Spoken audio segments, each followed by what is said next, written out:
I like to ask that question before I speak because I like to know who's in the audience and what your expectations are for your life. And when I ask that question, a lot of people raise their hands. Some people don't. Some people don't want anything much. Most people operate in the area of survival. How many of you know people who should be here? Raise your hands, please.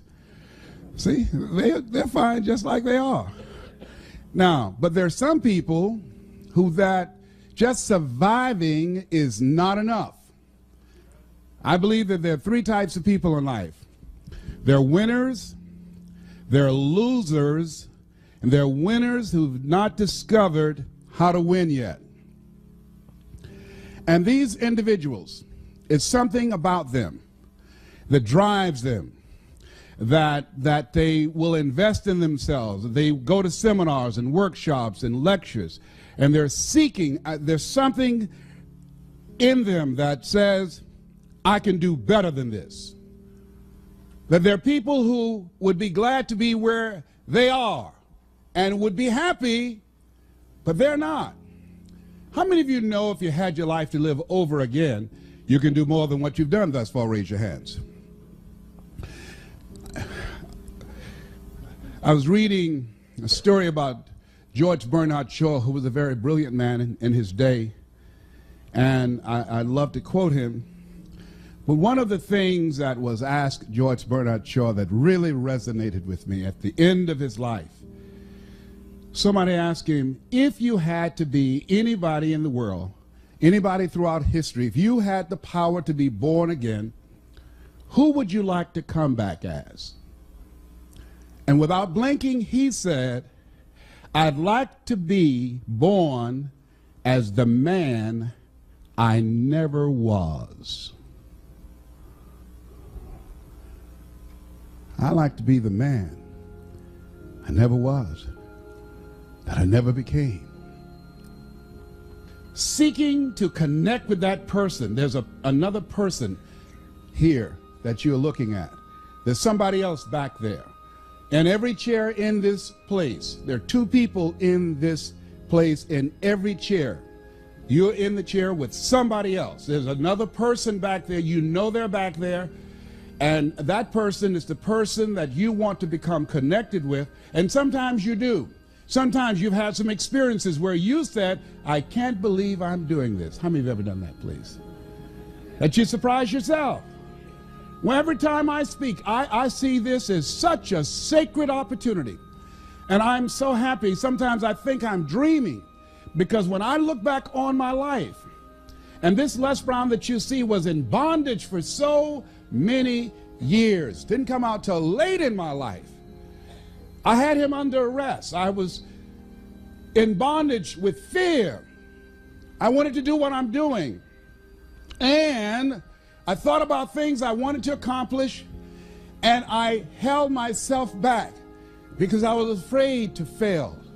I was afraid to make mistakes. I was afraid that I would embarrass myself. I was intimidated by people who had college degrees because I didn't have a college degree. I still don't have a college degree. And so I would think about the things I wanted to do, and then I would start thinking about the fact, Les, you can't do that. So that's what I told this guy in me. Les, you can't do that. You don't have a college education. Les, I hear what you're saying, but come on, be logical, be practical. You can't do that. I know you feel good going to see Zig Ziglar and Tony Robbins and the late Dr. Norman Vincent Peale and Robert Schuller. I know they motivate you and inspire you, but get real. You can't do that. You never worked for any major corporation. Come on, let's be practical, be logical. Oh yes, I know people told you you have a gift of gab and you have a nice personality and you're funny and you make people feel good and you make them laugh, but you become a speaker, speak for corporations, train and teach people and motivate people to do something you've never done. You're not rich, you're not successful, you don't have any books, you don't have the resources, you don't know the people, you don't have the contacts. You can't do that, Les Brown. See, my heart said I can do that. When I looked at my dream and saw someone doing what I love to do, I love to help people. How many love to help people? And my heart said, I can do that. And then I made a critical mistake. I asked, how? The mind became operative. The mind came up front and said, Les Brown, I heard what your heart said, but I want to ask you, how will you do that? And so I went from my heart to my mind, and I tried to figure it out. How would I do that? At that time, I wanted to earn $1,000 an hour. My mind said, do you make $1,000 a week? I said, no. Okay. Have you ever done this before? I said, no. Okay. Well, I'm not saying you can't do it, but let me ask you some other questions, all right? Have you any contacts with anybody that can teach you how to do this? No. Okay, well, maybe there's something else. Do you have the money? No. Do you have the credentials? No. Will anybody stand up for you and say, oh, he's done it for me and I know he's good? No. Well, let me ask you, do you really think you could do this? No. There's an African proverb that says, if there's no enemy within, the enemy outside can do you no harm. How many of you ever thought about something you wanted to do? You felt it in your heart. You couldn't explain it. You felt it in your heart. And you talked yourself out of it. Raise your hand if you know what I'm talking about. I talked myself out of it. No one did it to me but me. The forte of fruiters is not in our stars, but in ourselves, that we are underlings. My first major goal was I wanted to buy my mother a home. And I achieved that. I'm adopted. I feel like Abraham Lincoln, who said, all that I am and all that I ever hope to be, I owe to my mother. Saw a sign once that said, God took me out of my biological mother's womb and placed me in the heart of my adopted mother. My mama was a good woman. She adopted 7 children. Mama only had a 3rd grade education, but I admired her character. I admired her personality. She never met strangers. Mama met you right now. She would talk your head off. You know, she was a funny woman. She always had a sense of humor. Mama walked fast. We walked with Mama downtown. We had to hold her dress. Mama would walk fast. We trying to keep up with Mama.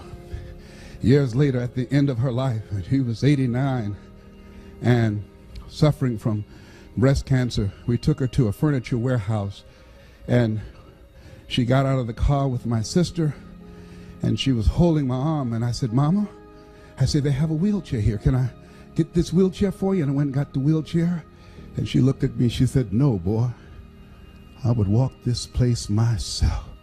I said, Mama, but it's so huge, Mama. I'll roll you in the wheelchair. She said, I'm fine. And I saw her straighten herself, and she walked it herself. I admired her strength. I said, oh, Mama, you know, this morning I got up, and every time something happens to me and I want to get down and I want to surrender to any of the challenges I encounter, and I got up this morning, and the sciatic nerve and this L5 and L4 of my lower disc protruding, and I was in pain, and my body said, you can't do this speech today. And somebody said, are you going to surrender to this pain, or are you Mamie's boy? Get up and straighten your back. You can do that speech. You can walk that flow yourself. When you start walking, you won't feel anything but her presence with you. Sometimes we have to stand up inside ourselves. Sometimes we have to fight ourselves. Sometimes you have a dream and goal that you want to achieve, and you say, oh, I can't do that. You got to tell yourself to shut up. I can do it. Don't tell me I can't do that. Sometimes you got to talk to yourself. I can do it. I'm Mamie's boy. Oh, I can do this. Oh, I will do it. I have got to do this. What you think about your dream? And I want you to increase your dream dramatically. And I said you have something special. I'm telling you what I know. You have greatness in you. You have the ability to do more than you can ever begin to imagine.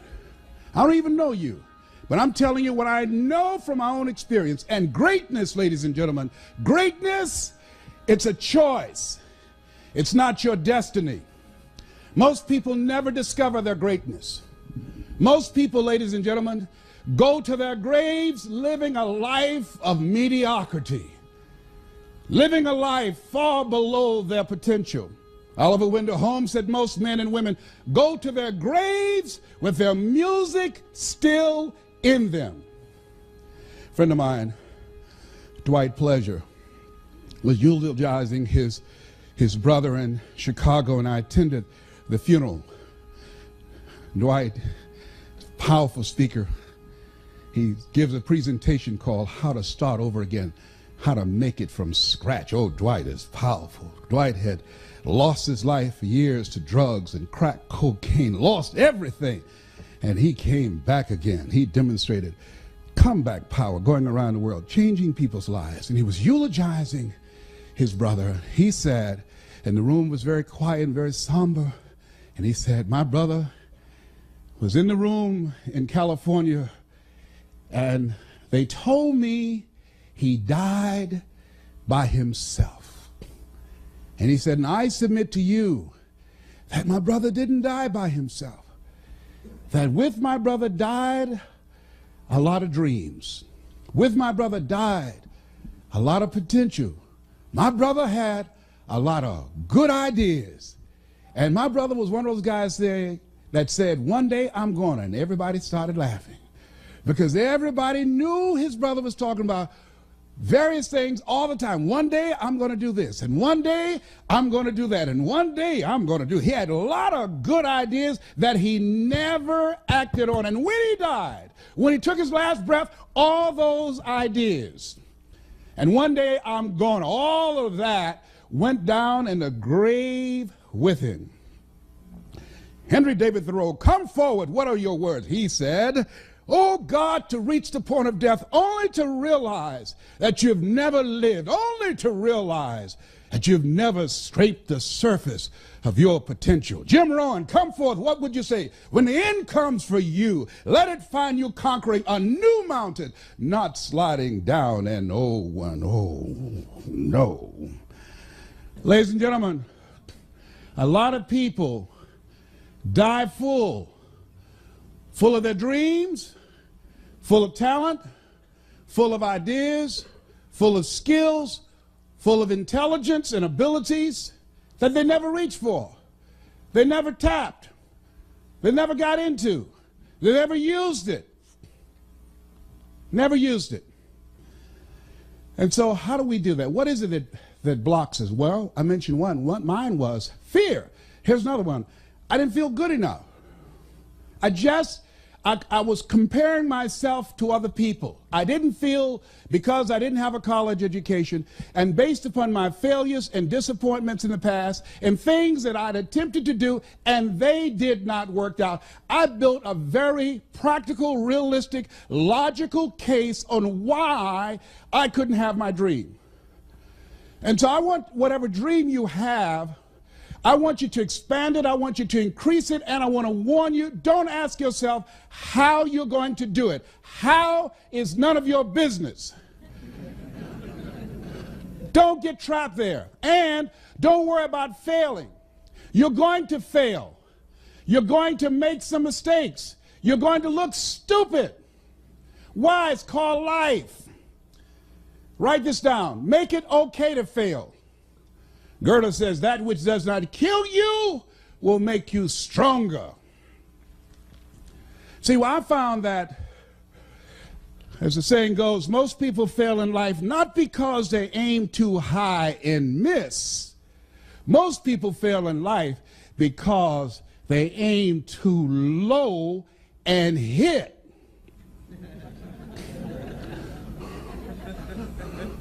And many don't aim at all. Many just survive. They come to work asking, what time is it? And they work just hard enough to keep from being fired. And they are getting paid just enough to keep them from quitting. In order to reach your goals and do some incredible things, ladies and gentlemen, I say that you have something special. You have got to have faith and ignorance. You've got to believe in yourself. You've got to believe in what you're doing. You've got to believe in your product. You've got to believe in your services. You've got to believe in a power greater than yourself. You've got to believe in the power of pursuit. And you've got to be ignorant enough to know that you don't know what you can't do. Don't rule anything out, for you eye has not seen, ear has not heard, nor has entered the heart of humankind what God has in store for you. Repeat out to me, please. Leap and grow your wings on the way down. Yeah, so you're going to be a good salesperson. You've got to be a risk taker. Here's something else I tell you what. You want one of the keys? What will separate great sales professionals from people that are mediocre? I tell you what. I learned this as a kid. I used to sell newspapers. Sam Axelrod, who was one of my early mentors, he used to, every day, he would pick me up. And I was the youngest one in the group, all older individuals and mostly grown men. And every day Sam would get in and he would have a quote for everybody in the car. Sam driving the station wagon, he said, gentlemen, yes. He said, this is a usable world. And if you don't use it in the right way, it's a cruel world. And I would say, thank you, Mr. Axelrod. Nobody else paid attention to that. I don't know why, but I was the one. It just made sense to me. And I kept these things. I remember, Leslie, yes, sir, because he remembered that I was the only one that responded. I was the only one that took notes when he spoke. He said, always strive to get on top in life, young man, because at the bottom, that's overcrowded.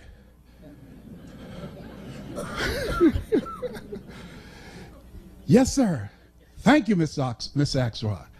But he was baffled by me because he couldn't understand how that adults who were 10, 15 years older than I was, had more experience, how was it that I was selling circles around them? I didn't have the experience. They were more mature. How did this little young kid come there and outsell them? 2 to 1 in many cases. He couldn't understand when at the evening of the close of the day, he would look around and do a head count and say, wait a minute, somebody's missing.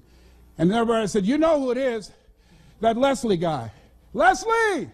Yes, sir. Hey, come on, nobody sold anything. It's dead territory.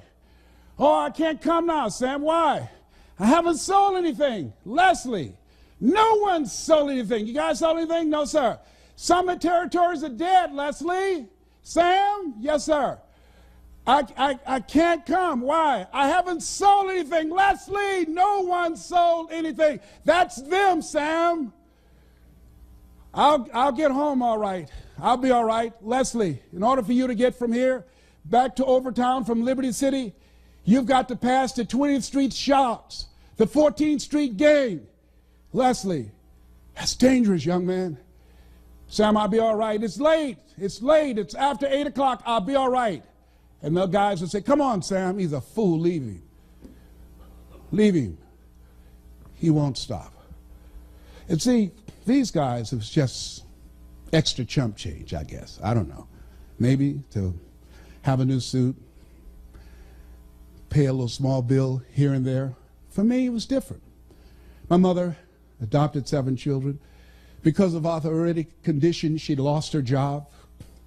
So my reasons were different. Write this down. 5 reasons, whatever your goals on dreams are, why you won't fail. 5 reasons. 5 reasons why you won't fail. Nietzsche said, if you know the why for living, you can endure almost anyhow. 5 reasons. I couldn't afford not to make a sale. I was out there to get groceries for our family. I had to make money. I had to make enough money for Dr. Johnson when he had a prescription for Mama. I had to make money for the bills, for the light bills. I had to work. Mama was doing the best she could, but Mama, our hero, Mama was sick. We have no relatives. She was an only child. She adopted 7 children at age 46. I saw my mother on the floor scrubbing floors on her knees. We ate the leftover food from the families that she cooked for. They were very nice people. Said, Mamie, whatever food is left over, you can take it home to those children that you have adopted. And I said, Mama, when I get strong enough, I'm going to buy food for our families.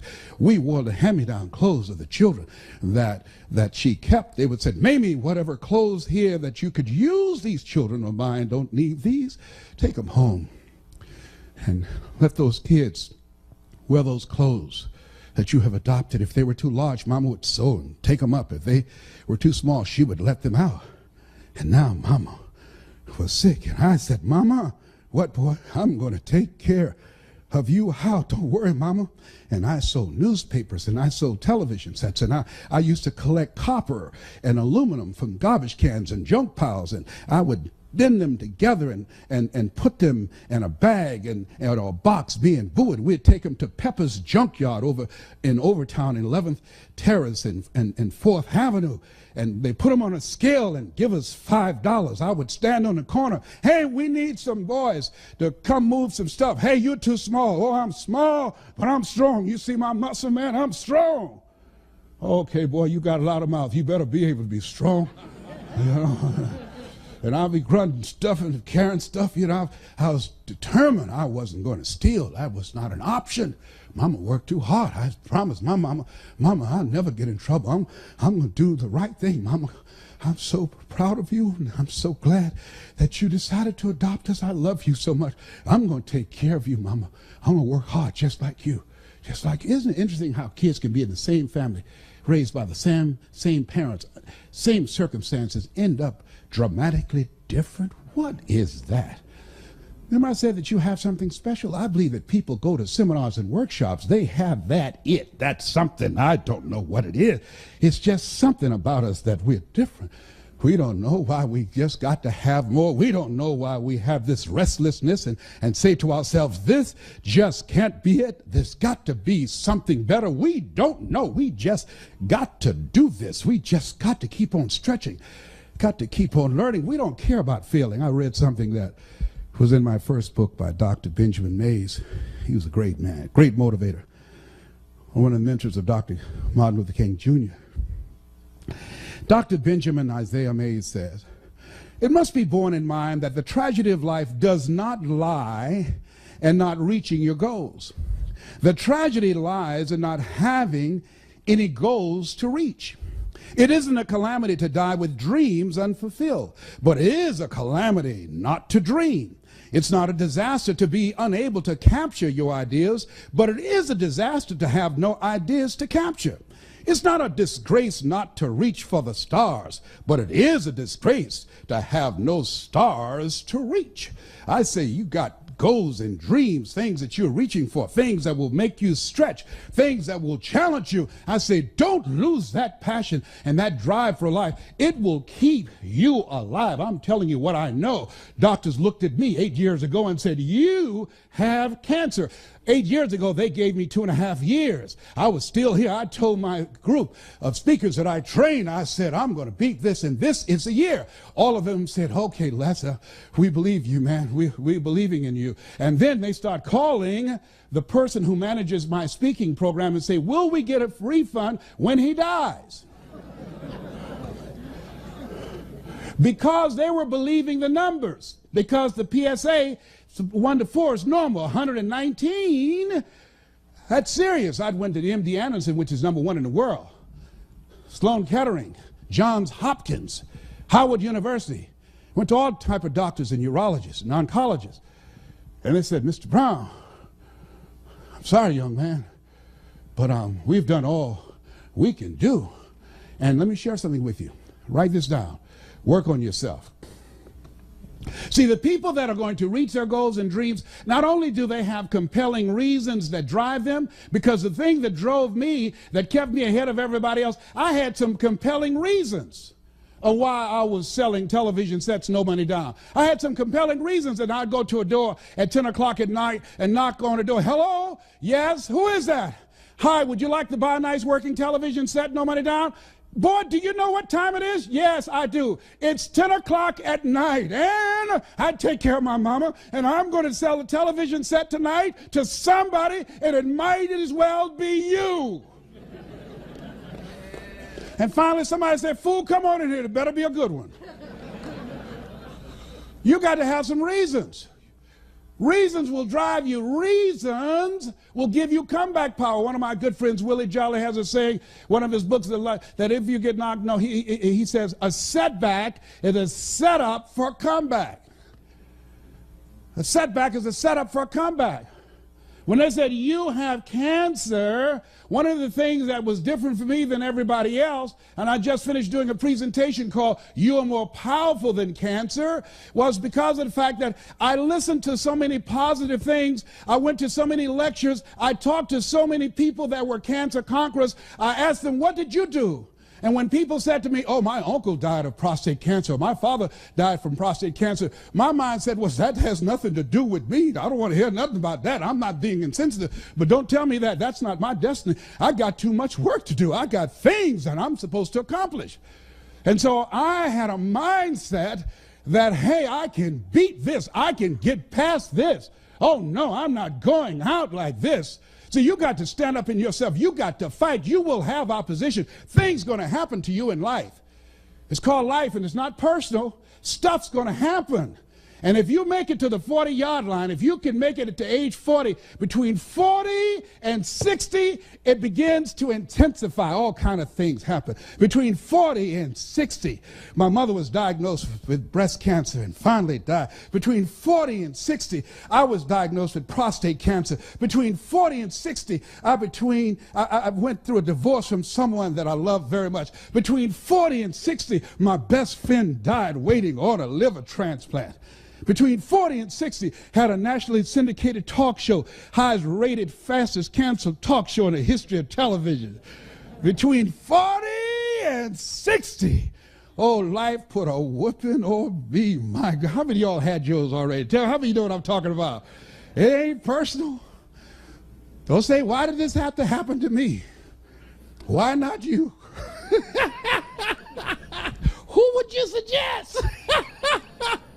It's called life.